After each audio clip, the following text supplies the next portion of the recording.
మిత్రులారా,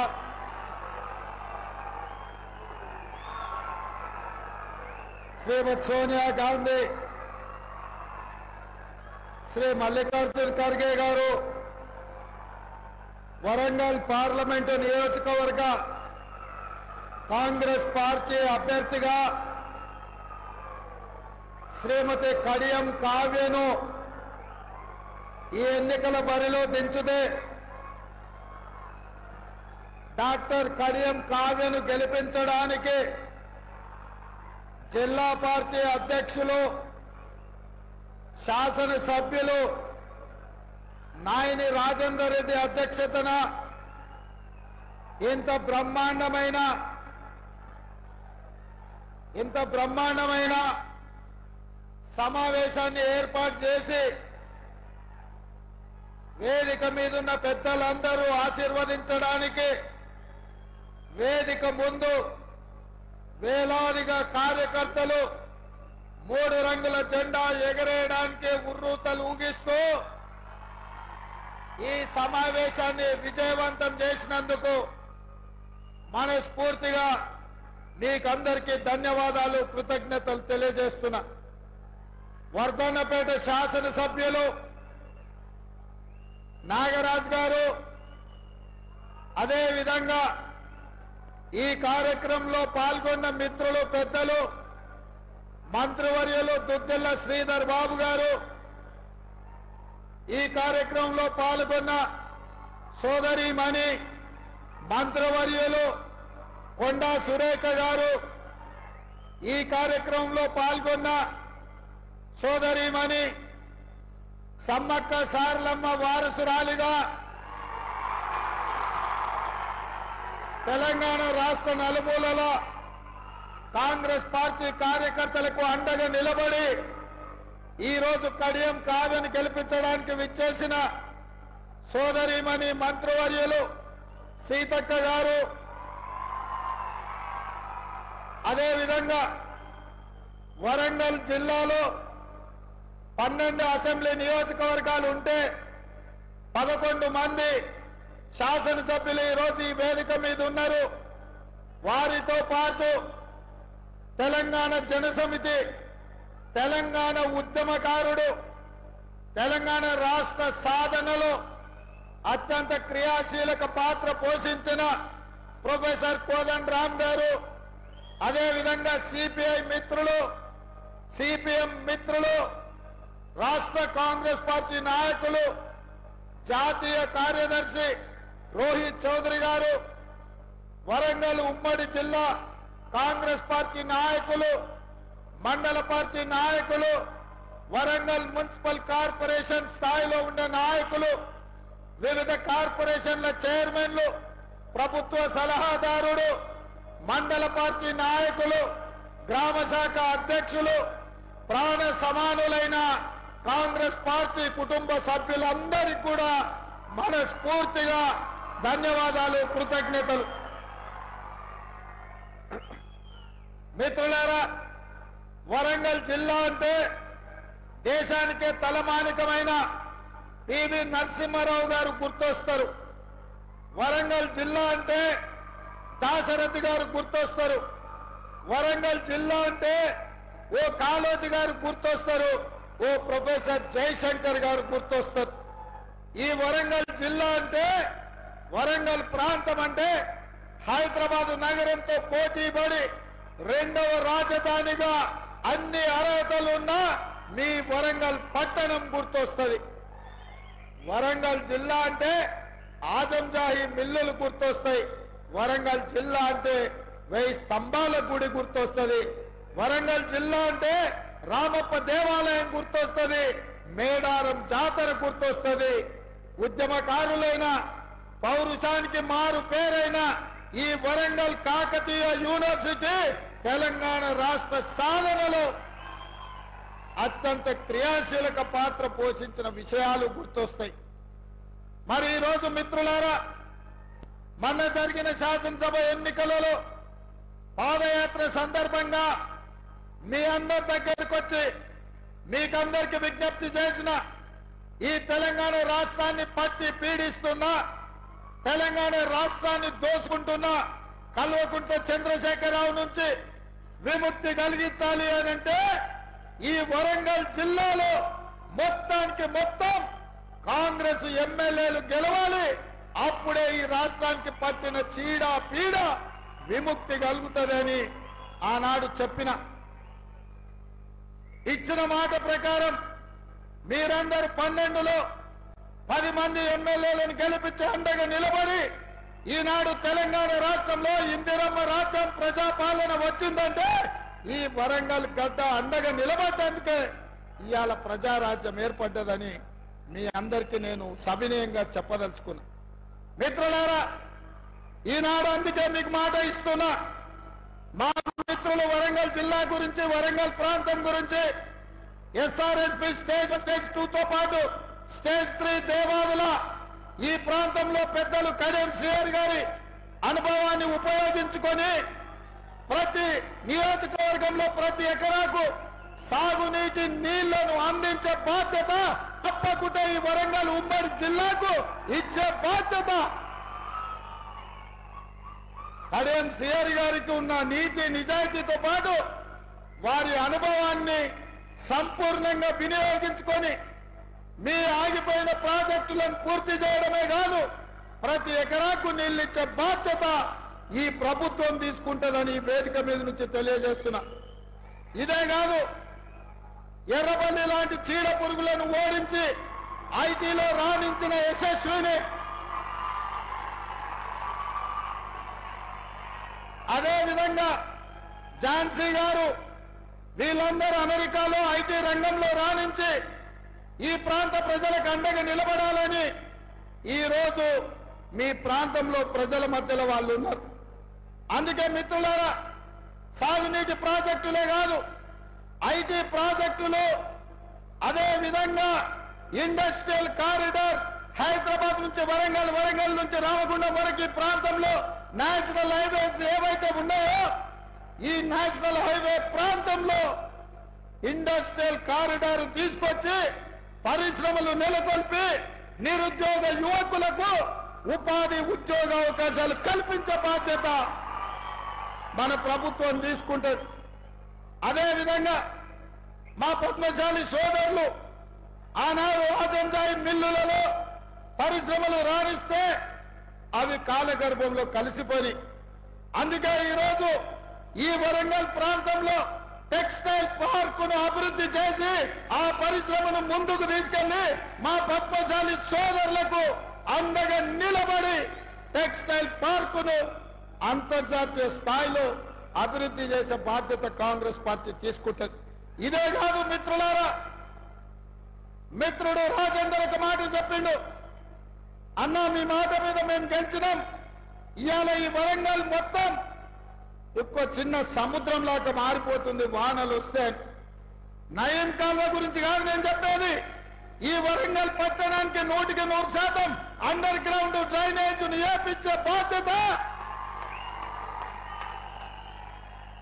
వరంగల్ అంటే పేరుకే స్మార్ట్ సిటీ కాదు, చూడడానికి చెప్పుకోవడానికి అంతర్జాతీయ స్థాయిలో పెట్టుబడులు వచ్చినప్పుడు ఒక అందమైన నగరంగా, చారిత్రాత్మకమైన నగరంగా 1000 స్తంభాల గుడులతో పాటు కాకతీయ సామ్రాజ్యంలో నిర్మించిన గొప్ప గొప్ప చారిత్రాత్మకమైన కట్టడాలకు పేరు తెచ్చే విధంగా, వన్నె వచ్చే విధంగా వరంగల్ పట్టణాన్ని అభివృద్ధి చేస్తాం.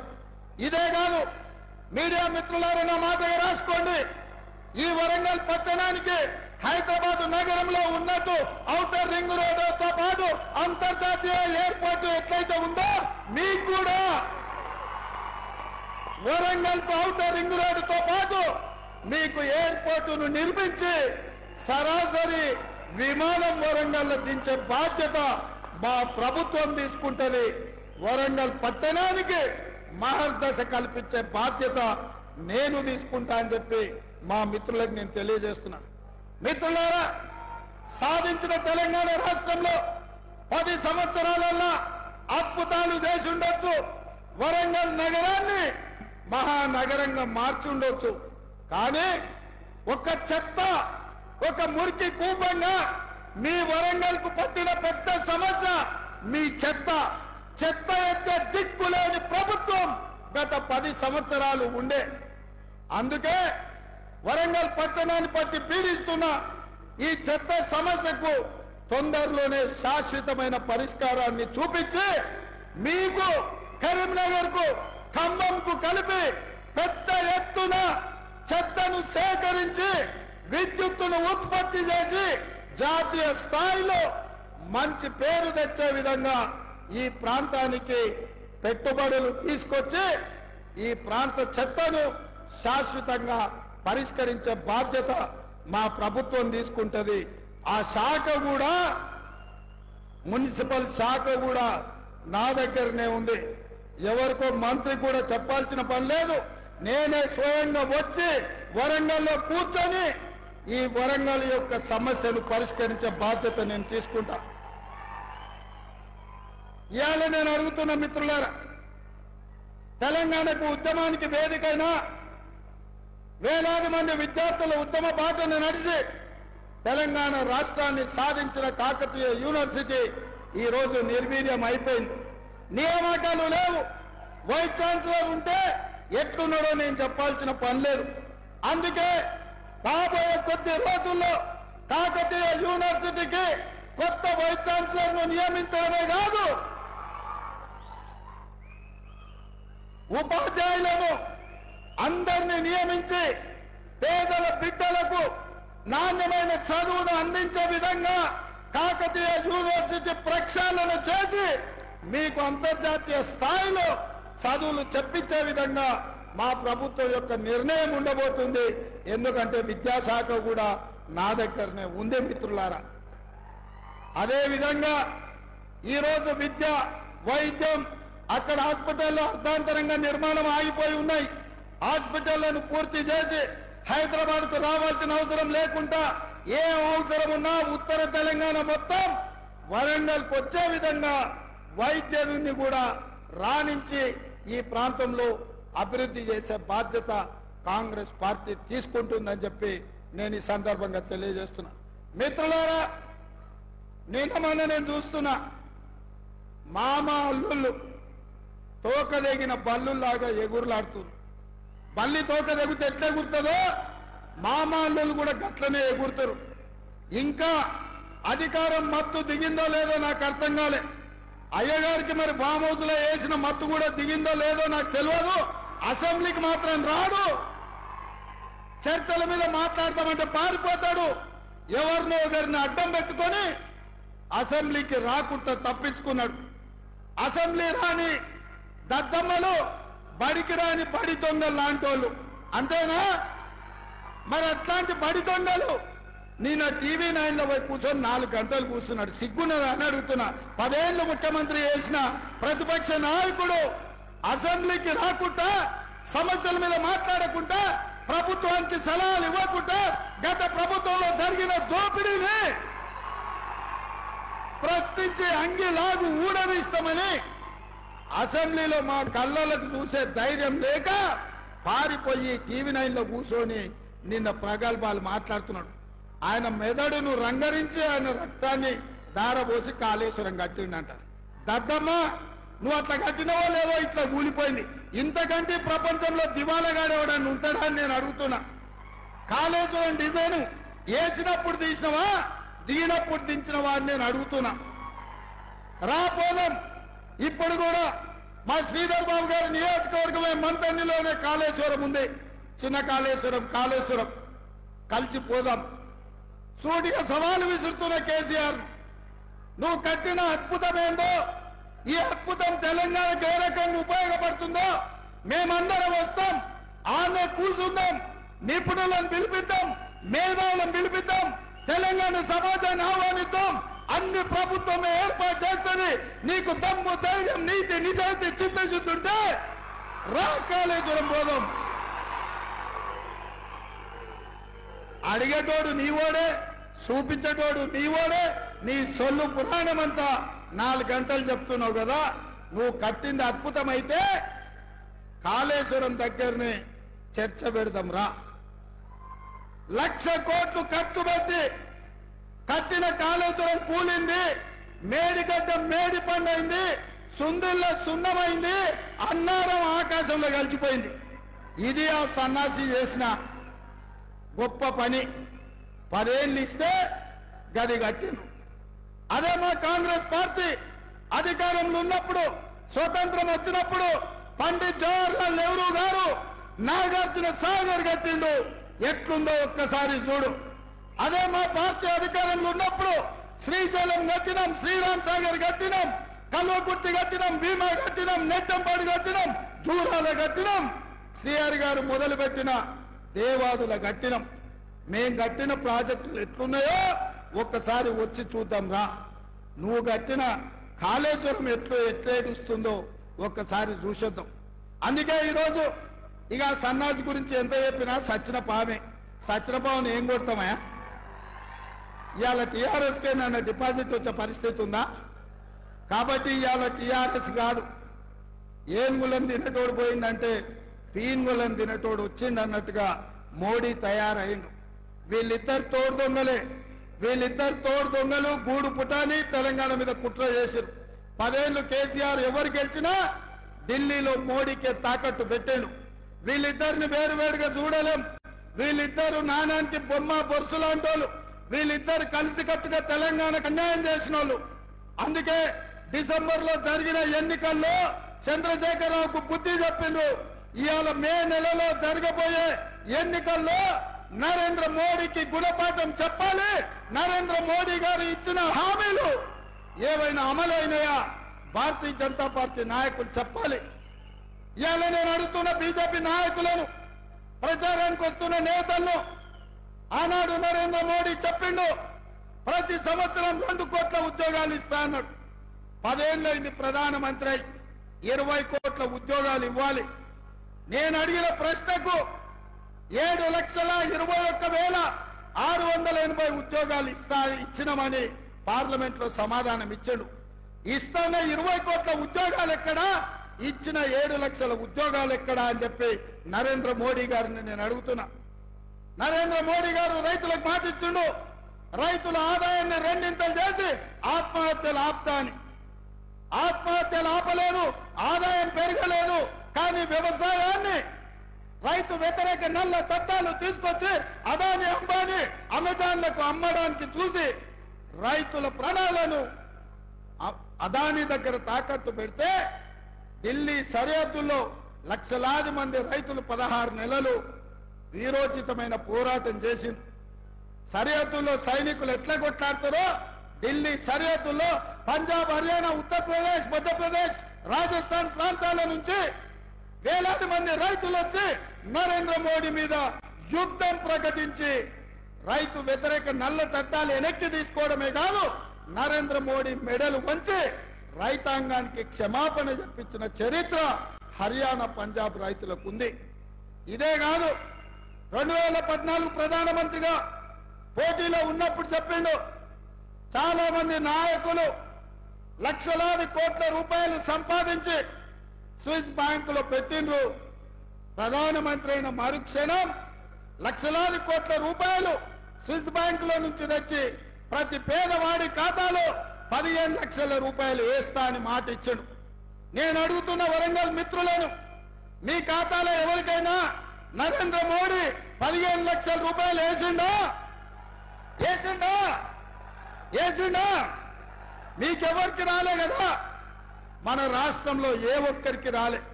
మరి ఇవాళ ఏ ముఖం పెట్టుకొని ఓట్లు అడుగుతున్నాడు?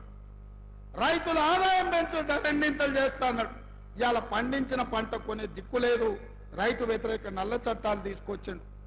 ఇట్లా ఏది చూసినా నరేంద్ర మోడీ చేతిలో మోసపోయినాం. ఇక తెలంగాణ విషయానికి వస్తే, ఆనాడు రాష్ట్ర పునర్విభజన చట్టంలో ఖమ్మం జిల్లాలో ఉక్కు కర్మాగారం పెట్టి ఆదివాసీ సోదరులకు ఉద్యోగ ఉపాధి అవకాశాలు కల్పించాలని సోనియమ్మ మనకు మంజూరు చేసింది. బయ్యారం ఉక్కు కర్మాగారం ఇచ్చింది. 10 ఏళ్ళైనా అక్కడ పరిశ్రమ పెట్టడానికి వీలు లేదు, అక్కడ వీలు కాదు అని ఖమ్మం జిల్లాలో బయ్యారం ఉక్కు కర్మాగారం తిరస్కరించి ఈ ప్రాంతానికి ద్రోహం చేసింది నరేంద్ర మోడీ. అదే విధంగా Warangal Kazipet railway coach factory, Warangal Kazipet junction అంటే దక్షిణాది రాష్ట్రాలను కలిపే జంక్షన్. ఇక్కడ కోచ్ ఫ్యాక్టరీ పెట్టడం ద్వారా దేశానికే పెద్ద పరిశ్రమ తీసుకురావాలని సోనియమ్మ ఆలోచన చేసింది. మన తెలంగాణకు, మన కాజీపేటకు రైల్వే కోచ్ ఫ్యాక్టరీ సోనియమ్మ మన్మోహన్ సింగ్ ఇచ్చారు. నరేంద్ర మోడీ వచ్చి రద్దు చేసి దీన్ని మహారాష్ట్రకు తరలించకపోయిండు. మనకి ఇవ్వాల్సిన రైల్వే కోచ్ ఫ్యాక్టరీ మహారాష్ట్రకు లాతూర్కు తరలించకపోయిండు. నేను అడుగుతున్నా, ట్రిపుల్ ఐటీ గాని ఐటీఐఆర్ కారిడార్ గాని ఈ రోజు మనకి ఇవ్వాల్సింది ఇవ్వలే. ఎన్టీపీసీ ద్వారా 4000 మెగావాట్ల విద్యుత్ ఉత్పత్తి సంస్థల్ని నిర్మాణం చేయలే. గిరిజన యూనివర్సిటీ కొట్లాడంగా నిన్నగాక మొన్న మంజూరు చేసిండు. ఇట్లా చెప్పుకుంటూ పోతే నరేంద్ర మోడీ చేసిన ద్రోహం అంతా ఇంత కాదు. అదే కాదు మిత్రులారా, ఆనాడు కాంగ్రెస్ అధికారంలో ఉన్నప్పుడు పెట్రోల్ 55 రూపాయలు ఉండే, ఇవాళ 110 రూపాయలు చేసిండు. ఆయల్లో డీజిల్ 50 రూపాయలు ఉండే, ఇవాళ 100 రూపాయలు చేసిండు. ఆయల్లో మా అక్కలకు సిలిండర్ 400 ఉండే, ఇవాళ 1200 చేసిండు. ఇంకా ఏ మిగిలిందా మా దగ్గర దోసుకోవడానికి? మా చేనేత కార్మికులు కష్టపడి రెక్కలు ముక్కలు చేసుకుంటుంటే ఇవాళ చేనేత పరిశ్రమ మీద జిఎస్టి వేసిండు. అగ్గిపెట్టే సబ్బు బిల్ల, ఆఖరికి వాళ్ళు దేవుడి భక్తులు అంటారు, అగరబత్తీలను కూడా వదిలే అగరబత్తీల మీద కూడా జిఎస్టి వేసాడు.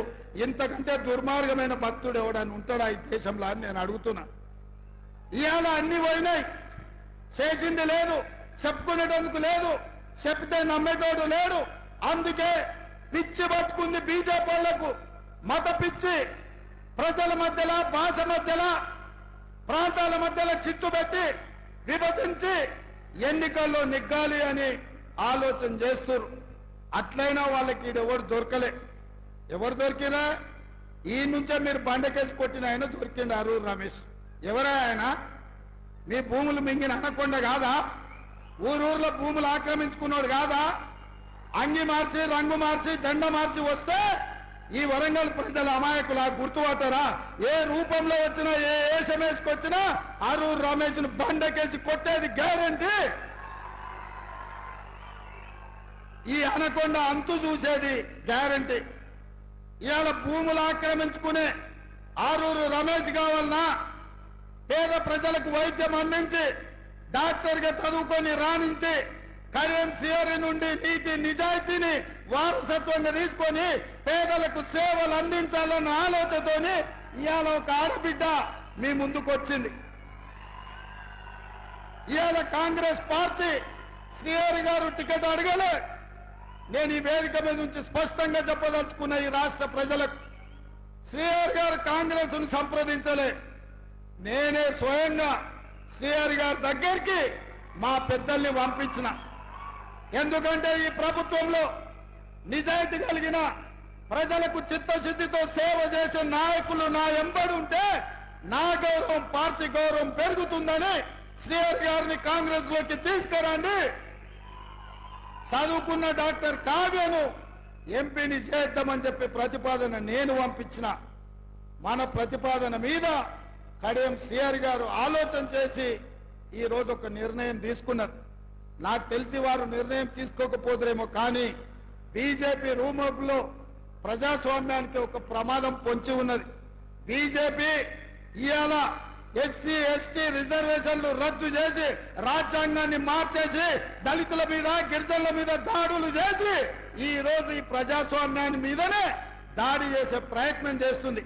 అంబేద్కర్ వాదిగా, ఏబిసిడి వర్గీకరణ కోసం కొట్లాడిన నాయకుడిగా ఈ రోజు ఈ దేశ రాష్ట్ర ప్రజలకు ప్రజాస్వామ్యాన్ని కాపాడే అవసరం ఉంది. అందుకే గాంధీ కుటుంబం నాయకత్వంలో పనిచేయడానికి ఈ రోజు కడియం శ్రీహరి గారు ముందుకొచ్చారు. అందుకే మిత్రులారా, ఇవాళ శ్రీహరి గారి దగ్గర కోట్ల రూపాయలు చూసే టికెట్ ఇవ్వలేదు, శ్రీహరి గారి నిజాయితీని చూసి టికెట్ ఇచ్చినాం. ఇవాళ కడియం కావ్యకు ఈ రోజు ఎంపీగా ఇచ్చినామంటే ఆనాడు కొండా సురేఖకు కాంగ్రెస్ టికెట్ ఇస్తే నాయకురాలైంది. ఆ తర్వాత సీతక్క ఆదివాసి బిడ్డ, అడవుల నుంచి వచ్చిన బిడ్డ ఇవాళ మంత్రిగా సోనియమ్మ నాయకత్వంలో పనిచేస్తుంది. అట్లనే అట్లనే మీ ప్రాంతం నుంచి మరొక ఆడబిడ్డ కాంగ్రెస్ పార్టీలో నాయకురాలుగా ఎదుగుతుంది, పార్లమెంటులో రాణిస్తుంది, మీ సమస్యల మీద కొట్లాడుతుంది. మీరు ఆశీర్వదించండి మీ బిడ్డను. గల్లీ నుంచి ఢిల్లీ వరకు మీ గలమై వినిపిస్తుంది డాక్టర్ కావ్య. ఆరూరి రమేష్ కు ఓటేస్తే అనకొండ మీ భూములు మింగుతాడు, ఎక్కడికి ఓడు మీ భూములను మింగే పని మీదనే ఉంటాడు. ఇవాళ పోటీ దేశం కోసం త్యాగం చేసిన ఇందిరా గాంధీ, దేశం కోసం ప్రాణాలు ఇచ్చిన రాజీవ్ గాంధీ, దేశం కోసం దేశంలో దేశ ప్రజాస్వామ్యాన్ని బ్రతికించడానికి పదవి త్యాగం చేసిన సోనియా గాంధీ, రాహుల్ గాంధీ, ప్రధానమంత్రిగా దేశాన్ని పట్టి పీడిస్తున్న నరేంద్ర మోడీ మధ్యలో ఇవాళ పోటీ బాగా చదువుకొని మీ సమస్యల పట్ల అవగాహన ఉండి మీ ప్రాంతం కోసం కొట్లాడే తత్వం ఉండి నిజాయితీనే వారసత్వంగా తీసుకొని వచ్చిన డాక్టర్ కావ్య, అటువైపు మీ భూములు మింగిన అనకొండ మధ్యలో పోటీ. ఇవాళ డాక్టర్ కావ్యకు సోదరుడుగా, కుటుంబ పెద్దగా నేను అండగా నిలబడతాను మీకు మాటిస్తున్న మిత్రులారా. ఈ వరంగల్ జిల్లాను అభివృద్ధి చేసే బాధ్యత నాది, ఈ వరంగల్ అవసరాలు తీర్చే బాధ్యత నాది. హైదరాబాద్ నగరంతో వరంగల్ నగరాన్ని కూడా అంతర్జాతీయ స్థాయి గుర్తింపు వచ్చే విధంగా నిధులు కేటాయించి అభివృద్ధి చేసే బాధ్యత నాది. మీరు ఆలోచన చేయండి. ఇవాళ బీజేపీ వాళ్ళు శ్రీరామనవమి వస్తే అదొక రాజకీయం, హనుమాన్ జయంతి వస్తే ఇంకొక రాజకీయం. అందుకే ఈ వేదిక మీద నుంచి ఒక్క మాట చెప్పదలుచుకున్నా, దేవుడు గుడిలో ఉండాలి, భక్తి గుండెల్లో ఉండాలి. పోలింగ్ బూత్ లో ఓట్ల కోసము దేవుడి భక్తి కాదు. మిత్రులారా, ఈ వేదిక మీద నుంచి తెలంగాణ ప్రజలకు చెప్తున్నా, మన తాతలు ముత్తాతలు మన తండ్రులు మన కుటుంబాలు సాంప్రదాయాలను గౌరవించిన వాళ్ళమే. అందుకే దేవుడిని గుడిలో పెట్టినాం, భక్తిని గుండెల్లో పెట్టుకొని ఈ రోజు పూజలు చేసినాం. అందుకే మిత్రులారా, దేవుడి పేరు మీద చిచ్చు పెట్టి ఓట్లు కొల్లగొట్టాలనేటోళ్లకు గుణపాఠం చెప్పాలి. అప్పుడే మన ప్రాంతం యొక్క చైతన్యం ప్రజలకు చేరుతుందని చెప్పి నేను సవినయంగా మీకందరికీ విజ్ఞప్తి చేస్తున్న మిత్రులారా. అందుకే మిత్రులారా, ఈరోజు జరగబోయే పరిణామాలు, రాబోయే తీర్పు ఈ వరంగల్ నుంచే మొదలవ్వాలి. నేను అందుకే మిమ్మల్ని అడుగుతున్నా. నిన్నగాక మొన్న హరీష్ రావు గారు ఒక మాట అన్నాడు, రైతు రుణమాఫీ చెయ్యి, రైతు రుణమాఫీ చేస్తే రాజీనామా చేస్తా అన్నాడు.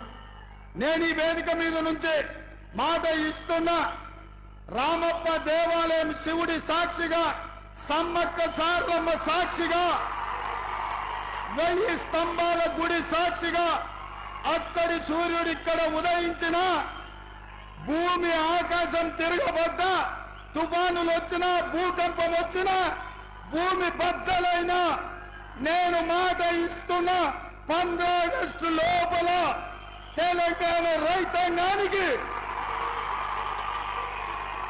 15 ఆగస్టు లోపల తెలంగాణ రైతాంగానికి 2 లక్షల రూపాయల రుణమాఫీ చేసి తీరుతా.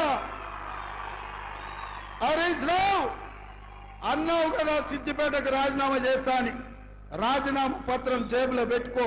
15 ఆగస్టు నాడు నీతో మాట్లాడతా బిడ్డ, మాట మీద ఉండాలి. నీ మామలాక మాట ఇచ్చి మాట తప్పి దళితుని ముఖ్యమంత్రి చేస్తా, లేకపోతే తలకాయ నరుకుంటాని తలకాయ లేని మాటలు మాట్లాడతాం అనుకుంటున్నావేమో. 15 ఆగస్టు నాడు నీతో మాట్లాడతా. దేశానికి స్వతంత్రమే కాదు, రైతులకు కూడా ఆర్థిక స్వతంత్రం తీసుకొచ్చే రోజు 15 ఆగస్టు 2 లక్షల రుణమాఫీ చేస్తా. ఆయనలో నీతో మాట్లాడతా. ఇవాళ ఆశామాసిగా సవాళ్లు స్వీకరించిన సిద్దిపేట చెప్పుడు కాదు, జేబుల రాజీనామా పత్రం పెట్టుకో. ఇక ఆయన సొక్కడైనోడు ఆయనలో 100 రూపాయలు పెట్టి పెట్రోల్ తెచ్చుకున్నాడు, 10 పైసలు అగ్గిపెట్టి దొరకలే. ఇప్పుడు కూడా గట్లనే అనుకుంటున్నాం. మా వాళ్ళందరూ సిద్ధంగా పెట్ట తలావో అగ్గిపెట్ట కొనుక్కొని నీ సంగతి చెప్పడానికి. నువ్వు ఏదో తెలంగాణ సమాజాన్ని ఎడ్డిదో గుడ్డిదో మాటలతో మోసం చేయొచ్చు అనుకుంటున్నాం. అవన్నీ ఏం కుదరవు. 15 ఆగస్టు నాడు నీ ఆఖరి శాసనసభ సభ్యత్వం రైతు రుణమాఫీ చేసి నీ సంగతి తెలుస్తాను తెలియజేస్తూ మీ అందరి దగ్గర సెలవు తీసుకుంటున్నా. జై కాంగ్రెస్, జై కాంగ్రెస్. ధన్యవాదాలు సోదరులారా. జెండా బట్టి సింగమూలే కదిలినాడు ఒక్కరు కాంగ్రెస్ సూర్యుడు మన రేవంత్ అన్న నిగ్గదీసి అడిగే మునగాడు వీడు భూమిన వానైతాడు వీర సాధల ధైర్యం వీడు దొంగ దొరల భరతం పడతాడు మన రేవంత్ అన్న పేద ఇంటికి పండుగ తెస్తాడు.